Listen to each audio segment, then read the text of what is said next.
Sex doll brothels are establishments where customers can rent a lifelike sex doll in a private room. Unlike traditional brothels where women are made of flesh and bone and the girls have feelings, these sex dolls are made from materials like thermoplastic elastomer, which is a soft, squishy, skin-like material, or silicone, which is more dense and less porous than TPE, and therefore less prone to rips or tears, or even the growth of mold. Ew. So it's probably the safer material to use, or to bone, I should say. This video is going to be covering male sex doll brothels, meaning men go into them and have sex with female and or male sex dolls, and not so much women going into the establishments. These dolls come in various shapes, sizes, and appearances to cater to different preferences. I want a lady with a big old beautiful banging black booty hole and boobies, much obliged. Coming right up, sir.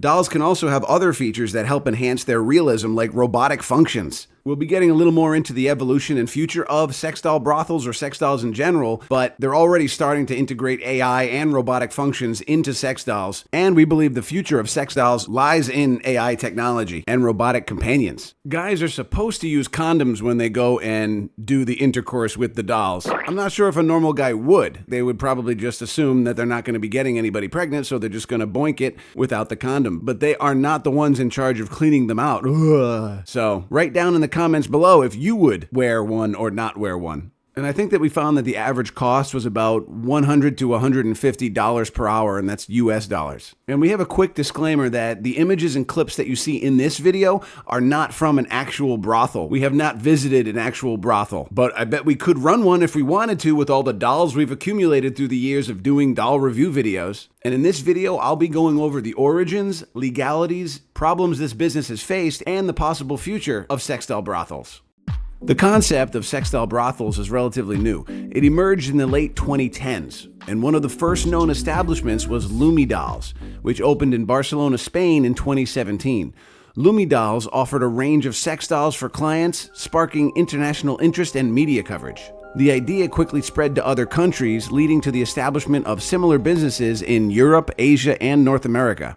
And each country faced unique and legal societal challenges.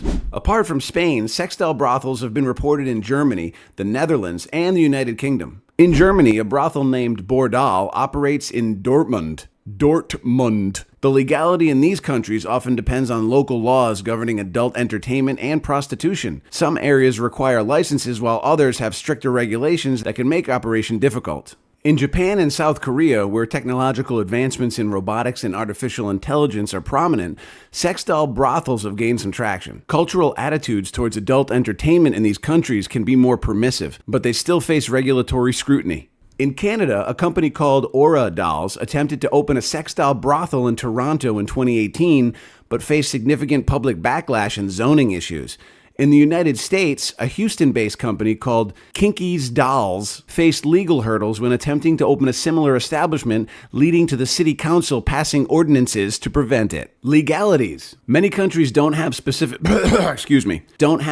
laws addressing sex doll brothels, leading to the reliance on existing regulations for adult businesses. This includes zoning laws, health and safety regulations, and licensing requirements. Since no human sex workers are involved, some operators argue that prostitution laws don't apply. However, authorities may interpret the laws differently, leading to legal challenges. And so be the legal system. Where there's no law, then it shall lean in the direction closest to the opinion of the lawmaker. But I don't plan on solving law today, so let's continue. Sex doll brothels often face stigma and opposition from communities that view them as immoral or harmful to societal values. This can lead to protests, petitions, and negative media coverage. Dolls don't have rights! Ambiguities in the law can result in legal battles over the right to operate. Authorities may use zoning laws or public health regulations to restrict or shut down these businesses. Your parking lines are 5 inches too close together. We're shutting this house down. Critics argue that sex doll brothels may contribute to unhealthy attitudes towards relationships and objectification. Because some people always know how other people should be acting and living, and don't even get me started on those type of people. There's also concerns about the potential for dolls designed to resemble minors, which is illegal in many jurisdictions. This one I can understand could be controversial, but nothing's stopping a man interested in child-sized sex dolls in building his own and doing what he's gonna do. And if it keeps these sicko people off the street, then let them enjoy the inevitable. But no, we're not advocating for child-sized or looking sex dolls. Although small, short female sex dolls, like midgets, for example, that's a different story. Ensuring the cleanliness of the dolls between uses is a significant concern. Damn right it is. Operators must follow strict sanitation protocols to prevent the spread of infections, or even just to avoid some strange, sticky splooge stain stuck to your spotless, smiling schmeckle, which can be a regulatory requirement. As technology improves, sex dolls are becoming more advanced with features like artificial intelligence and robots. We imagine that these will make brothels more appealing to a wider group of people for a while until everyone can afford their own. Depending on cultural shifts, society may become more accepting of alternative forms of adult entertainment.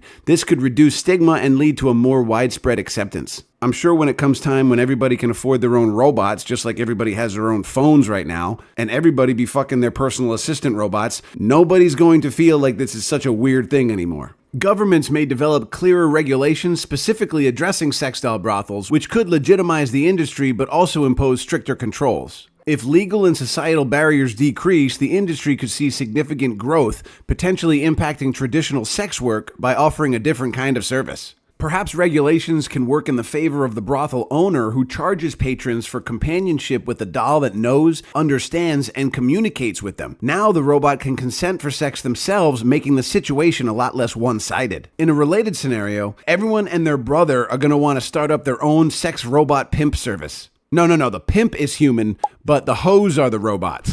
That's one way to keep your daughter off the streets. But then where are they going to go to make all that hoe money? Again, we can't solve those problems either in this video.